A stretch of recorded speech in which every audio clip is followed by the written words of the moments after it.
orang-orang yang ingkar kepada Allah, hum maka adapun mereka itu az-zalimuna, yaitu orang-orang yang zalim, liwadi'ihim karena penempatannya mereka amrallahi akan perintah Allah fi ghairi mahalihi pada selain tempatnya.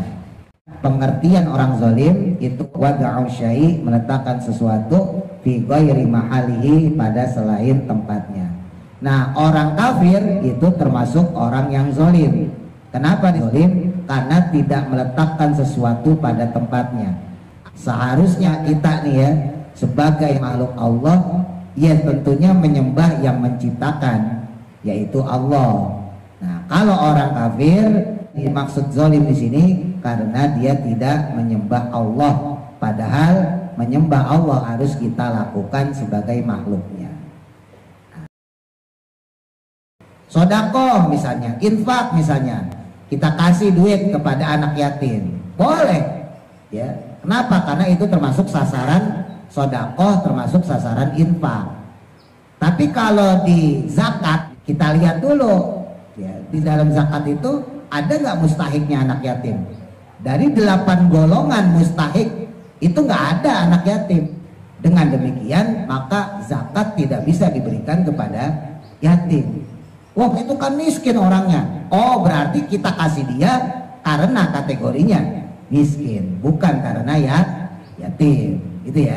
Nah, dalam hal ini kita harus nempatin, harus memposisikan dengan sesuai porsinya. Jadi ada kategori khusus untuk zakat, sedangkan untuk infak dan sedekah itu tidak ada ketentuan khususnya. Berapa aja nominalnya, siapa saja yang diberikan, itu bebas. Penguasaannya Allah maha tinggi dengan kehebatannya, kekuasaannya gitu ya. Al-azimu yang juga maha agung, al-kabiru yang maha besar. Jadi setelah ayat infak yang tadi kita baca ayat 254 disambung ayat kursi 255 tentang kekuasaan Allah. Seakan-akan Allah tuh nyindir pada kita. Kamu nahan duit berapa juta, kamu nahan duit berapa ratus miliar, Allah tetap maha kaya, Allah tetap maha hebat, Allah tetap maha kuasa. Artinya duit yang kita pegang kapan saja bisa Allah ambil. Artinya duit yang kita punya kapan saja bisa Allah hilangkan. Kita lahir gak bawa apa-apa Bapak Ibu. Kita lahir kagak pakai baju, kita lahir gak pakai cincin, gak bawa apa-apa. Kelak nanti kita juga bakal mati dalam keadaan seperti itu, tidak bawa apa-apa. Wallah.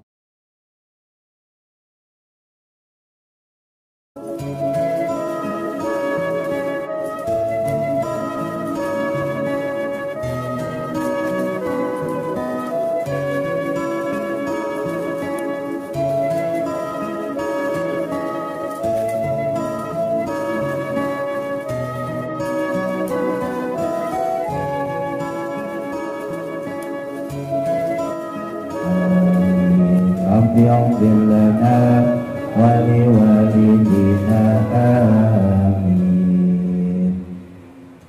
Kita lanjutkan kembali masih pada surah Al-Baqarah ayat selanjutnya 254. Bismillahirrahmanirrahim. Qala musannifu rahimahullahu ta'ala wa nafa'ana bihi wa bi barakati ulumihi fi daraini amin. Qala Allah ta'ala fil Qur'anil Karim a'udzu billahi minasy syaithanir rajim. Ya ayyuhalladzina amanu anfiqu mimma razaqnakum. Al-ayah. Ya ayyuhalladzina amanu, wahai orang-orang yang beriman, kata Allah, anfiku, nafkahkanlah atau infakkanlah, mimma dari perkara, atau maksudnya dari nikmat, dari rezeki, razaqnakum yang mana telah kami karuniakan, yang kami rizkikan kepada kalian. Zakat tahu maksudnya adalah zakatnya. Min qabli ayyatiya, sebelum akan datangnya yaumun suatu hari, la bai'un, yang tidak ada lagi jual beli, tidak ada lagi transaksi, fidaun, tidak ada lagi tebusan, fihi, di dalamnya, di dalam hari tersebut udah nggak berlaku lagi mata uang, wala khullatun, dan tidak juga persahabatan, shadaqatun, maksudnya yaitu teman akrab, tanfa'u, yang bisa bermanfaat. Nggak ada lagi tuh sahabat saudara di hari tersebut, semuanya bawa amal masing-masing. Wala syafa'atun, dan juga tidak ada syafaat, tidak ada pertolongan, bighairi idnihi, dengan selain izinnya Allah. Wa huwa, adapun yaum atau hari tersebut itu yaumul qiyamati, adalah hari kiamat. Wa fi qiraatin, dan dalam suatu qiraat biraf'i salasati, dengan lafadz rafa, ya 3. Dan juga tidak ada syafaat, tidak ada pertolongan di hari kiamat itu kecuali dengan atas izinnya Allah. Ya, dengan atas izin Allah nanti dapat yang punya syafaat, termasuk syafaatul uzma, ya, yang paling besar yaitu syafaatnya Nabi Muhammad Sallallahu Alaihi Wasallam. Tapi selain yang diizinin sama Allah, nggak ada yang mendapatkan syafaatnya. Wal kafiruna, dan orang-orang yang ingkar billahi, kepada Allah, au bima, atau kepada perkara, farodo, yang Allah fardukan, yang Allah mewajibkan, alaihim, kepada mereka. Orang-orang kok yang ingkar kepada Allah, hum, maka adapun mereka itu az-zalimuna, yaitu orang-orang yang zalim, liwadihim, karena penempatannya mereka, amrallahi, akan perintah Allah, fi ghairi mahalihi, pada selain tempatnya. Pengertian orang zalim itu wada'u syai', meletakkan sesuatu, fi ghairi mahalihi, pada selain tempatnya. Nah, orang kafir itu termasuk orang yang zalim. Kenapa disebut orang zalim? Karena tidak meletakkan sesuatu pada tempatnya. Apa tuh yang harus diletakkan? Ya tidak lain dan tidak bukan adalah menyembah Allah. Seharusnya kita nih ya, sebagai makhluk Allah, ya tentunya menyembah yang menciptakan, yaitu Allah. Nah, kalau orang kafir, dimaksud zalim di sini karena dia tidak menyembah Allah, padahal menyembah Allah harus kita lakukan sebagai makhluknya. Nah, pada ayat ini dijelaskan tentang secara umum yaitu infak, ya, tetapi secara khusus yaitu zakat di zamannya Kanjeng Nabi. Jadi ada istilah infak, ada istilah sodaqoh, ada istilah zakat. Kalau infak, Bapak Ibu, itu sifatnya umum.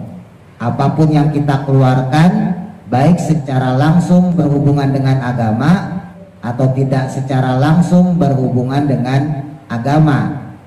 Ya, misal kita ada orang kerja bakti nyumbang makanan misalnya gitu ya, air dan sebagainya. Atau ada kegiatan penghijauan di kawasan kita. Nah, nanam pot gitu ya, atau ada proyek bikin jembatan, patungan, urunan warga, sumbangan bikin jembatan. Nah, itu dikategorikan sebagai infak, ya. Berpahala nggak? Ya berpahala. Selama kita ikhlas, insya Allah pahalanya pun berkali-kali lipat. Tapi secara penempatan itu tidak dikategorikan sedekah, tapi dikategorikan infak. Ya bisa aja disebut sedekah juga, tapi sedekahnya umum, ya. Jadi kalau infak itu maknanya lebih luas, baik yang berhubungan dengan agama ataupun tidak. Sementara untuk sodako atau sedekah itu sifatnya khusus yang berkaitan dengan agama. Misal ada acara maulid, ya, kita nyumbang, nah itu sodako. Atau ada saudara kita misalnya datang ke rumah, kita kasih uang, kita kasih jamuan, nah itu juga termasuk sodako. Kan Melayanin tamu, memuliakan tamu itu termasuk perintah Nabi. Nah itu juga termasuk sodako. Nah ada yang secara khusus yang hanya dikeluarkan 1 tahun sekali, ya, yaitu zakat, baik zakat fitrah maupun zakat mal. Nah dengan demikian zakat dan sodako itu termasuk infak, ya. Jadi zakat dan sodako itu termasuk dari infak. Tapi kalau infak belum tentu zakat, belum tentu sodako, tergantung, lihat-lihat juga, gitu ya. Kesimpulannya begitu. Sebab apa? Infak itu sifatnya umum, ya. Sementara sodako itu lebih khusus, lebih spesifik, mengarah kepada kegiatan keagamaan. Lebih khusus lagi zakat, ya. Zakat itu punya target tertentu. Beda dengan sodako dan infak yang bisa diberikan kepada siapa saja. Seandainya ya ada orang miskin mau ngasih orang kaya, orang miskin ngasih makanan misalnya gitu ya. Nah itu bisa. Kenapa? Karena sodako, maka berpahalalah si orang miskin tadi. Tapi kalau zakat, nah ini kebalikan. Nggak bisa orang miskin ngasih orang kaya, tapi sebaliknya orang kaya ngasih orang miskin. Begitu pula dengan infak ya. Infak juga maknanya umum, ya, saya misalnya sebagai pengajar gitu ya, ngasih kepada ibu-ibu, bapak-bapak yang ngaji, ya boleh. Atau sebaliknya, ibu bapak yang ngaji ngasih kepada saya ngajar, silakan, nggak ada batasan, ya. Nggak mesti harus kaya, nggak mesti harus banyak duit. Nah itu sifatnya umum. Tapi kalau zakat itu ada target-target tertentu. Sodako misalnya, infak misalnya, kita kasih duit kepada anak yatim, boleh, ya. Kenapa? Karena itu termasuk sasaran sodakoh, termasuk sasaran infak. Tapi kalau di zakat kita lihat dulu, ya, di dalam zakat itu ada nggak mustahiknya anak yatim? Dari 8 golongan mustahik itu nggak ada anak yatim, adanya fakir, miskin, fisabilillah, gorim, ya, orang yang banyak utang, terus kemudian ibnu sabil, terus kemudian panitia zakatnya itu sendiri, ya, kemudian mu'alaf, lalu kemudian budak. Jadi dari 8 golongan yang mendapatkan zakat itu nggak ada kategori yatim. Dengan demikian maka zakat tidak bisa diberikan kepada yatim. Wah Pak Ustadz itu kan miskin orangnya. Oh berarti kita kasih dia karena kategorinya miskin, bukan karena ya yatim, gitu ya. Nah dalam hal ini kita harus nempatin, harus memposisikan dengan sesuai porsinya. Kalau memang niatnya sodakoh kepada anak yatim, ya peduli dia kaya, peduli dia miskin, kasih. Niatnya aja sodakoh, gitu. Tapi ketika kita bicara tentang zakat, no, ada batasan. Jangan dikasih anak yatim yang kaya, karena yang dikasih di sini bukan masalah yatimnya. Orang kaya tidak termasuk mustahik zakat, maka yang kita kasih kebalikannya ya, berarti orang miskin, ya. Jadi intinya seperti itu. Jadi ada kategori khusus untuk zakat, sedangkan untuk infak dan sedekah itu tidak ada ketentuan khususnya. Berapa aja nominalnya, siapa saja yang diberikan, itu bebas. Bedanya secara hukum aja. Zakat mah wajib, sedangkan sedekah dan infak hukumnya sunnah. Titik. Ayat selanjutnya 255. Nah ini ayat kursi. Allahu la ilaha illa huwal hayyul qayyum wallahu a'lam bimuradi.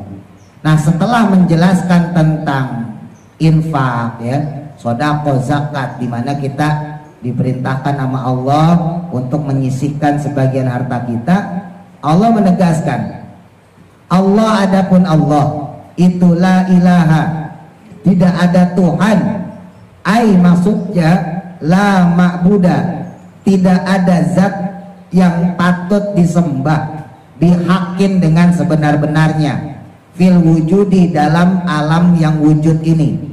Jadi aslinya ilahun itu bukan Tuhan ya Bapak Ibu. La ilaha itu ada ilahun.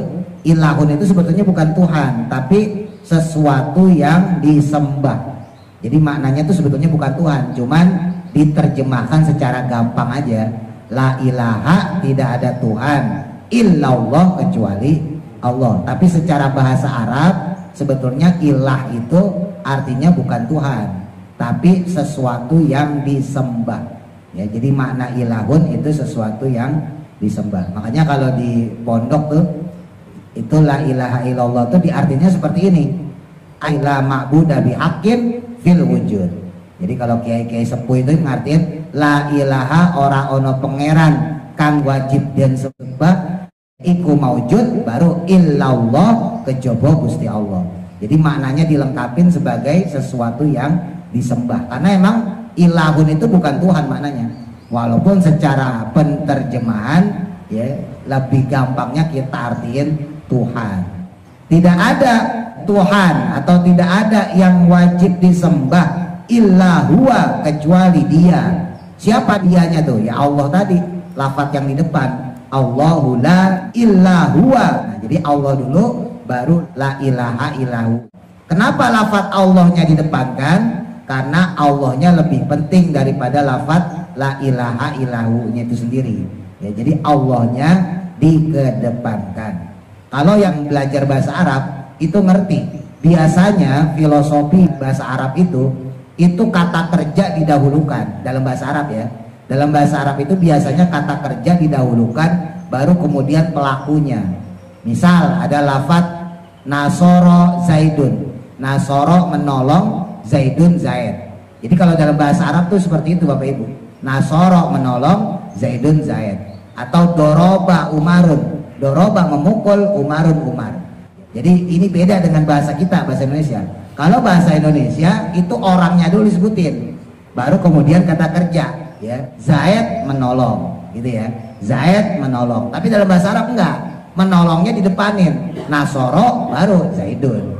Begitu pula dengan lafaz Umar memukul. Doroba umarun. Doroba memukul, umarun umar. Ya, jadi dalam bahasa Arab. Tapi dalam bahasa Indonesia enggak. Umarnya didepanin, Umar memukul. Nah, filosofi bahasa Arab biasanya kata kerja duluan, pelakunya belakangan. Khusus untuk penggunaan lafaz ayat kursi yang mana menegaskan bahwa tidak ada Tuhan selain Allah, justru lafaz Allahnya diduluin. Allahu la ilaha illallah. Jadi untuk menegaskan bukan la ilahuanya dulu yang diduluin. Sebetulnya bisa aja Allah lafatin la ilaha illa baru belakangnya lo. La ilaha illallah bisa aja. Tapi ketika lafaz Allahnya dibelakangin, maka nggak ada penekanan di situ. Makanya lafaz Allahnya ditaruh di depan untuk menegaskan bahwa kata yang pentingnya adalah lafaz Allahnya itu sendiri dibandingkan dengan lafaz selanjutnya yaitu la ilaha illallah. Gitu ya. Ini dari sisi bahasa Arab. Al-Hayyu yang maha hidup. Allah maha hidup. Allah nggak bakal mati. Ya, bedanya sama kita dulu nggak ada, terus sekarang ada. Besok kita mati nggak ada lagi. Ya, terus dihidupin lagi. Sementara Allah enggak. Allah selalu ada. Ad-daimun yang selama-lamanya, yang kekal bil baqoi dengan keabadiannya. Ya, Allah hidup dengan keabadiannya. Allah kekal selama-lamanya. Al-Qayyumu yang maha mandiri atau maha berdiri sendiri, boleh. Al-Muballighu maksudnya yang terus-menerus fil qiyami dalam qiyamnya, dalam kemandiriannya, dalam kemaha berdiriannya, boleh. Dengan kesendiriannya juga boleh. Bitadbiril khalqihi dengan mengatur makhluknya. Jadi Allah lah yang mengatur kita dengan sendirinya, dengan kemandiriannya. Loh, kan Allah nyuruh-nyuruh malaikat. Ya, ada malaikat pengantar hujan, ya, ada malaikat pengantar rezeki dan sebagainya. Berarti Allah nggak mampu dong? Mampu. Justru itu menunjukkan kehebatan Allah. Ya, gampangnya namanya bos, masa kerja sendiri sih? Ya, tukang ayam misalnya bos, masa kerja sendiri? Ya pakai anak buah lah, ibaratnya gitu. Lah kalau manusia aja untuk menunjukkan kemampuan dia, kehebatan dia, kekuasaan dia, kekayaan dia, itu pakai anak buah, pakai pembantu, apalagi Allah. Yang membedakan kalau manusia pakai anak buah, pakai pembantu, pakai asisten, karena nggak mampu ngerjain semua. Kalau ngerjain semua keteteran, ya. Orang udah dibantuin aja masih keteter, ya kan, ibaratnya begitu. Sementara Allah enggak. Allah nyiptain alam semesta ini tanpa bantuan. Dulu waktu zaman azali, di mana belum ada satupun makhluk, belum ada malaikat, belum ada langit bumi, belum ada yang namanya kita nih manusia. Ya Allah sendirian. Allah lah yang nyiptain itu semuanya sendirian. Artinya Allah mampu untuk menciptakan itu sendiri tanpa bantuan para malaikat. Adanya para malaikat itu menunjukkan kehebatan Allah dalam mengatur semuanya. La ta'khudhu, tidaklah menimpa padanya, nggak terkena Allah itu sinatun, rasa kantuk, ya, nu'asun, yaitu maksudnya terlena. Allah mah nggak punya sifat ngantuk, nggak pernah terlena, nggak pernah lalai, ya, beda sama kita. Ya kita mah dikit-dikit ngantuk, nyender aja bentar ngantuk udah, mata kelap-kelip, kelap-kelip, kelap-kelip. Iya. Beda sama Allah. Allah mah kagak ada ngantuknya. Terlena enggak, Allah mah nggak terlena. Allah dipuji-puji, ya kita puji tuh Allah tuh. Alhamdulillah, segala puji bagi Allah. Subhanallah, maha suci Allah. Nggak terlena Allah, nggak terlena. Nah beda sama kita. Kita dipuji dikit, wah kamu hebat ya, wah dasnya gede, ya. Baru dipuji dikit aja palanya udah gede, ya kan. Wah kamu pinter ya, wah kamu alim ya, oh kamu soleh lah, oh kamu ahli ibadah. Terlena kita langsung, ya. Kalau Allah enggak ngaruh buat Allah. Nah beda sama kita. Kaya dikit terlena, ya. Ada masalah dikit lupa dan sebagainya. Kalau Allah enggak, Allah enggak punya sifat sinah. Ya, sinah itu gampang ngantuk, gampang terlena, gampang lalai. Wala naumun, dan juga tidak tidur. Ya Allah juga tidak tidur. Wah repot kalau Allah tidur, ntar alam semesta siapa yang ngurusin? Makanya ulama-ulama hakikat itu kalau tidur Bapak Ibu, setelah doa seperti kita ya, baca ayat kursi, baca qul 3 kali, falak, anas gitu ya, doa mau tidur, bismika Allahumma ahya bismika amut. Itu dalam munajat beliau-beliau, ulama-ulama tuh sufi-sufi itu beliau cuma ngomong satu, walaupun saya tidur dunia akan baik-baik saja. Itu munajatnya ya. Jadi secara nggak langsung ketika mereka tidur itu udah memasrahkan dirinya pada Allah. Ya Allah, walaupun saya tidur, saya yakin alam ini, dunia ini tetap akan baik-baik saja. Ini kalau dilihat secara bahasa mah biasa aja gitu ya. Tapi kalau kita cermati secara khusus dalam ilmu tasawuf, ini bahasanya dalam Bapak Ibu. Ketika ulama tersebut, para sufi tersebut, para ahli tasawuf tadi ngomong dalam munajatnya, ya Allah saya tidur, saya istirahat dengan meninggalkan alam dunia ini, dengan meninggalkan alam semesta ini yang akan Engkau kelola, dan saya yakin itu pasti baik-baik saja. Alam semesta ini, alam dunia ini pasti akan baik-baik saja. Itu menunjukkan ketauhidan yang tinggi. Kenapa? Karena nggak sedikit di antara kita, jangankan tidurnya, meleknya aja kagak yakin dengan kekuasaan Allah. Jadi tauhidnya lemah banget. Ya, misal gitu ya, ketika kita berangkat dagang, anak saya di rumah gimana ya? Ya kalau yang bapak-bapak, istri saya di rumah ngapain ya? Ya, atau kita yang misalnya masih punya cucu saya sekolah apa enggak ya? Kadang kita sendiri aja nggak yakin dengan keluarga kita. Sementara ulama, sementara para sufi itu nggak mikirin yang seperti itu, karena mereka yakin bahwa kondisi alam dunia akan baik-baik saja, kondisi alam semesta akan baik-baik saja. Ya gampangnya Bapak Ibu misalnya ketika kerja, dagang dan sebagainya, terus mikirin hari esok, wah besok saya dagangnya laris gak ya, langganan saya datang lagi gak ya? Nah itu mikirin sesuatu yang sebetulnya bukan pada wewenang kita, di luar jangkauan kita.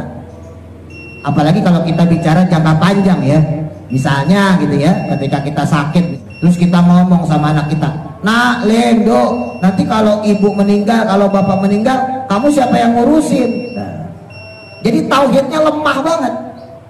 Padahal walaupun nggak ada kita sebagai orang tua, anak kita tetap terurus. Siapa yang ngurus? Allah yang ngurus. Sebagaimana dulu ketika kita waktu kecil itu juga diurus sama Allah. Jadi nggak boleh walaupun kita orang tua, saking sayangnya ya sama anak, saking khawatirnya sama anak, sampai ngomong kayak begitu. Nanti kalau bapak meninggal, nanti kalau ibu meninggal, kamu sama siapa? Kamu siapa yang ngurus? Kamu siapa yang nasihatin? Kamu siapa yang ngasih saran? Gak boleh mikir kayak gitu. Seakan-akan gak ada orang lain yang Allah utus untuk mengurus mereka. Mereka akan baik-baik saja, gak usah khawatir. Mereka akan menemukan sosok baru. Ya contoh gampangnya saya gitu ya. Gak boleh bagi saya nih misalnya yang ngajar ngaji, gak boleh saya ngomong kalau saya meninggal Pak Bandi siapa temennya ya gitu. Gak boleh ya. Walaupun mungkin saya ada jasa kepada Bapak Ibu, ada jasa pada Pak Bandi pengurusnya, gak boleh saya ngomong kayak gitu. Kenapa? Karena nanti kalaupun saya meninggal bakal diutus sama Allah orang lain yang akan ngajar Bapak Ibu. Jadi kita ini sebetulnya sebagai wasilah doang. Kita diberikan kesempatan, saya istilahinnya sering dengan istilah jalan tol ya. Kita dikasih jalan tol, khususnya ya Bapak Ibu yang jadi pengurus misalnya, yang jadi jamaah, kita dikasih jalan tol supaya cepat dapat pahala yang banyak. Itu aja sebetulnya. Adapun keberadaan kita itu nggak mempengaruhi ya. Jadi seandainya gitu ya, ada orang di antara kita ya yang berjasa terhadap perkembangan dakwah, terhadap musola, terhadap anak tadi termasuk, terhadap cucu, nggak boleh sampai memikirkan kayak begitu. Karena seringkali kita itu dibatasin dengan kesenangan kita sendiri. Coba deh Bapak Ibu pikir waktu kita masih kecil deh, angen-angen. Waktu kita masih kecil, kita tuh jarang megang duit, tapi seneng aja bawaannya ya. Mandi hujan seneng. Zaman dulu waktu masih kecil, boleh larian mandi hujan. Makan telur loh dibelah 8. Lah itu seneng aja. Tapi kenapa kok makin tua ini kan kita makin tua nih. Makin tua kok kebahagiaan kita terbatas. Kok kesenangan kita terbatas, nggak seperti waktu kita masih kecil. Padahal dulu masih kecil nggak megang duit seneng. Kita nggak peduli tuh bapak ibu kita. Bapak ibunya pusing mikirin utang mungkin ya. Kita sendiri sebagai anak nggak pusing. Kenapa kita nggak pusing?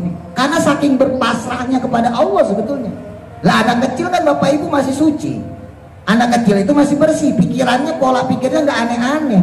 Lah kita sekarang makin tua, pikirannya, pola pikirnya makin aneh. Maka itu semakin menjauhkan diri kita dari Allah. Jadi anak kecil tuh ada benernya sebetulnya cara berpikirnya ya. Duit dijajanin nih buat jajan, dia nggak mikir tuh besok mau jajan apa. Besok masih ada bapak ibu saya ngasih lagi, gitu aja. Artinya keyakinan dia terhadap orang tuanya sebagai wasilah yang diberikan oleh Allah Subhanahu wa taala rezekinya itu lebih besar daripada kita sekarang yang udah tua. Paham ya maksudnya ya? Nah, jadi anak kecil ada benernya sebetulnya cara berpikirnya ya. Sampai-sampai dalam marotibul wali, dalam tingkatan seorang wali itu ada yang namanya disebut wali atfal. Jadi wali tapi sifatnya kayak anak kecil. Maksudnya apa sifatnya kayak anak kecil? Dia nggak mikirin segala macam hal karena dia tahu alam semesta dunia ini akan baik-baik saja. Sebab apa? Karena sudah diurus sama Allah. Kalau kita yang ngurus alam semesta hancur. Ya, kalau kita yang ngurus dunia rusak. Berhubung Allah yang ngurus, maka alam semesta baik-baik saja. Dunia akan tetap baik-baik saja. Makanya kemarin sempat saya singgung ya. Seandainya Bapak Ibu dagangan laris, itu di satu sisi ada pedagang lain yang tidak laris, dan itulah rodanya alam semesta. Kalau semuanya laris, terus siapa yang beli? Terus siapa yang disedekain? Terus siapa yang diinfakin? Terus siapa yang diberikan zakat secara mustahik? Bayangin tuh kayak Brunei Darussalam. Brunei Darussalam saking kayanya itu negara, mustahik zakatnya aja impor. Saking kagak ada orang miskin Bapak Ibu di Brunei. Di Brunei itu zakatnya itu dikasih ke Malaysia, dikasih ke Thailand yang muslimnya ya, dikasih ke Filipina, termasuk dikasih kita ke Indonesia. Biasanya orang Aceh, orang Sumatera, Kalimantan tuh dapat tuh. Gak nyampe Jakarta, mau nyampe Jakarta berebutan ntar orang. Jadi saking kayanya mereka saja itu ada kelemahan. Jadi nggak mesti yang bagus itu menghasilkan sesuatu yang bagus. Kadang kalau bagus semua efeknya juga jadi buruk. Ya. Jadi gampangnya ketika kita mendapatkan sesuatu ya, yakinlah bahwa itu adalah yang terbaik dari Allah. Nah Allah nggak pernah tidur. Lahu dan juga bagi Allah, Allah memiliki sesuatu fis samawati yang ada di langit-langit, jamak ya. Wama dan sesuatu atau hal-hal fil ardi di dalam bumi. Allah lah yang memiliki segala hal, segala sesuatu yang di langit dan di bumi. Milkan sebagai pemiliknya, memilikinya Allah. Wa khalqan dan juga ciptaannya, Allah memilikinya, Allah juga yang menciptakannya. Wa abidan dan juga termasuk hambanya. Kita juga diciptakan Allah. Maka man siapakah zalladhi yang bisa, ai maksudnya la ahada, ini kata sindiran ya, tidak ada satupun yashfa'u yang bisa memberi syafaat, yang bisa memberikan pertolongan indahu di sisinya, illa kecuali biiznihi dengan izinnya. Nah ini sambungan yang tadi itu ya. Jadi nggak ada yang bisa memberikan nikmat, nggak ada yang bisa memberikan syafaat, nggak ada yang bisa memberikan mara bahaya dan sebagainya kecuali atas izin Allah. Jadi kita dapat rezeki wasilah dari orang lain, tapi intinya tetap dari Allah. Kalau kita dapat mara bahaya, musibah dan sebagainya, memang wasilahnya orang lain, tapi hakikatnya juga itu dari Allah, karena Allah lah yang memiliki alam semesta. Lahu yang ada padanya, fiha di dalamnya, dalam syafaat tadi, yang mana Allah ya'lamu, maha mengetahui, ma akan perkara baina aidihim, di hadapan mereka, di hadapan kita maksudnya, ay al khalqi yaitu makhluknya, di hadapan makhluk Allah tahu. Wama dan juga perkara khalfahum yang berada di belakang mereka, ay maksudnya min amrid dunia, baik berupa urusan duniawi wal akhirati dan urusan akhirat. Allah tahu apa yang ada di hadapan kita dan di belakang kita. Urusan dunianya Allah tahu, urusan akhirat juga Allah tahu. Lah kenapa? Karena Allah yang menciptakan. Gitu. Guru saya ngibaratin bapak ibu misalnya ya, nanya, itu di Monas dalamnya ada apa? Bukan dalam Monasnya, di bawahnya. Di bawah Monas tuh ada apa? Buat kita nggak tahu ada apa di situ. Tapi tukangnya, kuli zaman dulu, seandainya masih hidup gitu ya, mandor zaman dulu kalau masih hidup sekali lagi, itu dia tahu di dalamnya itu apa aja, pondasinya tuh apa aja. Kenapa? Karena mereka yang bikin. Gampangnya begini, kalau ada seorang mandor, kalau ada seorang kuli bangunan, ketika dia ngebangun Monas, ditaruh jarum emas, ditaruh di jarum emas, ditumpuk, jadilah kemudian Monas. Maka suatu ketika ada orang nanya kepada dia, kamu tahu nggak di dalam pondasi Monas ada apa? Dia bakal jawab, ada jarum emas. Loh kok tahu kamu? Kan nggak kelihatan, kan di dalam. Iya, orang saya yang naruh. Kira-kira gambarannya seperti itu. Kenapa Allah bisa tahu kolbu kita? Kenapa Allah bisa tahu pikiran kita? Ya karena Allah yang menciptakan kita. Orang lain nggak tahu.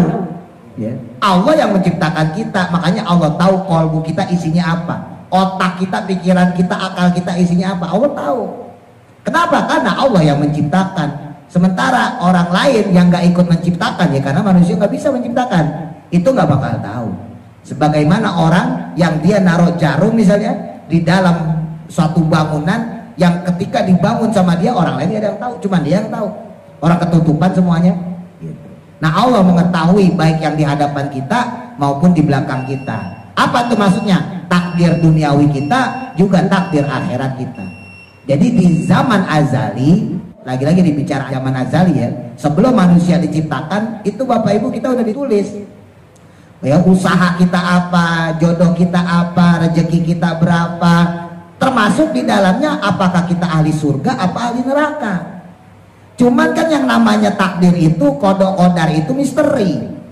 Makanya kemarin sempat saya singgung ya, jangan sampai kita cuma bisa nerima kodok yang khair doang, yang baik doang. Giliran yang syar, giliran yang jelek kita kagak terima, nggak boleh. Karena kedua-duanya itu adalah takdir Allah.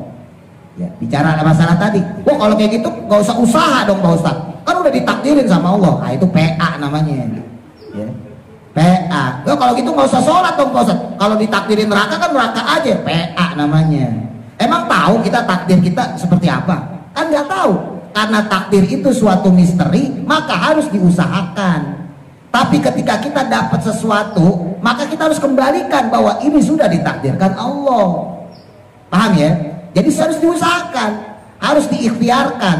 Makanya ada takdir mu'alaq, takdir yang berkaitan dengan usaha manusia. Ada yang kedua takdir mubrom, takdir yang sudah menjadi hak mutlaknya Allah. Takdir mu'alaq yang bersifatnya dengan usaha manusia. Bapak ibu dagang, ya, bapak ibu kemudian nyekolahin anak, itu dalam rangka usaha. Tapi ada takdir mubrong yang mana nggak bisa diusahain manusia. Contohnya apa? Ibu bapak lahir dari bapak ibu yang muslim. Kita nggak nge-request, kita nggak mesen dulu waktu dalam kandungan bapak ibu kita. Mungkin sebagian kita dilahirkan dari keluarga miskin, sebagian yang lain dilahirkan dari keluarga kaya. Apa kita dulu mesen? Malaikat saya lahirin dong sama presiden. Kagak. Emang request kita? Nggak bisa.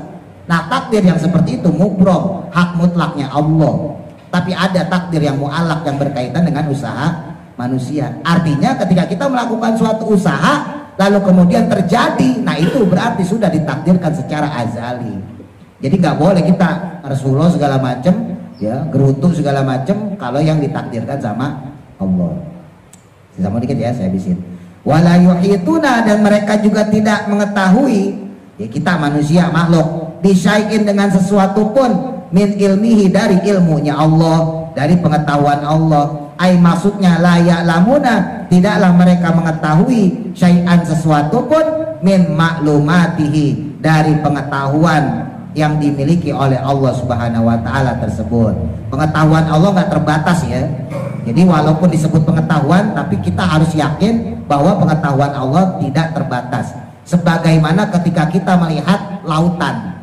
Lautan tuh kita lihat, ya pasti ada batasnya. Tapi mata kita ngelihat nggak bakal bisa sampai mana ujungnya. Kan ibaratnya begitu. Nah, diibaratkan sama ulama-ulama, pengetahuan Allah, kekuasaan Allah itu seperti lautan itu. Nah, yang diberikan kepada kita manusia nih, makhluk, itu cuma setetes dari lautan itu. Sekali lagi ini hanya gambaran ya. Tentunya pengetahuan Allah, kekuasaan Allah tidak terbatas. Ini kalau diibaratkan doang. Seandainya bisa diibaratkan lautan itu seperti kekuasaan Allah, pengetahuan Allah, kedikjayaan Allah dan sebagainya. Sementara yang diberikan kepada kita makhluk itu cuma setetes dari lautan tersebut.